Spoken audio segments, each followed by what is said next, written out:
What if the person who could have been saved was never truly searched for? An 18-year-old girl vanished after telling her family she had been sexually assaulted. 3 years later, investigators found her body just feet from where her abandoned car had been sitting all along. So, how did everyone miss her? And more importantly, who wanted her silence? In the fall of 2015, 18-year-old Ebby Steppach appeared to have her whole life ahead of her. She was creative, independent, and full of ambition. She loved photography, spoke both Spanish and Turkish, and dreamed of building a career in cosmetology before eventually working in real estate. After transferring to a new high school for her senior year, she balanced classes with 2 part-time jobs while looking toward the future. But behind that ordinary life, a nightmare had already begun, and within days, everything would change forever. On October 23rd, Ebby attended a party. What happened there would become the center of a mystery that remains unsolved to this day. The following day, she told her stepfather she had been sexually assaulted by 4 young men and claimed the attack had been recorded on a cell phone. Despite being terrified, she reportedly wanted to go to the police. Records show she made 2 brief calls to the Little Rock Police Department, but no official report was filed. That same night, she allegedly warned the people she accused that she intended to tell authorities. It was a decision that may have placed her in even greater danger. Just 1 day later, Ebby made a desperate phone call to her brother. She sounded confused and believed she was outside his house. He rushed outside, but she wasn't there. When he called back, she answered and said she was sitting inside her silver Volkswagen Passat but didn't know where she was. Then, the line went silent. It was the last time anyone ever heard her voice. 2 days later, her car was discovered abandoned in Chalamont Park. Her phone, wallet, and even her contact lenses were still inside, but Ebby had completely disappeared without a trace. As days turned into months, her family became convinced something had gone terribly wrong. Investigators initially considered that she may have left on her own, but her loved ones refused to believe it. She had been planning to report a serious crime,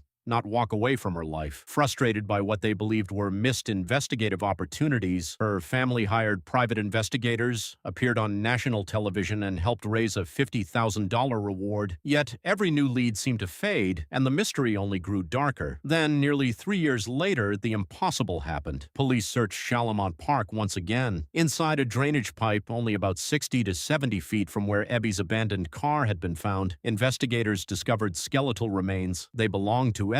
The location shocked everyone because the area had reportedly been searched multiple times before. Even more unsettling, months earlier, a family friend had reported a strong odor near the same location, believing it could be human remains. According to the family, that warning was dismissed. The question that haunted investigators now haunted the public as well. If she was there all along, why wasn't she found sooner? Ebby's death was officially ruled a homicide, but the person responsible has never been identified. No one has ever been charged in connection with her death or the assault she said occurred before she disappeared. Investigators continue to believe someone knows exactly what happened that October, and until that person speaks, one haunting mystery remains. Was Ebby failed by the people who wanted to hurt her, or by the system that was supposed to protect her? Somewhere, the truth still exists. The only question is, who has been keeping it hidden all these years?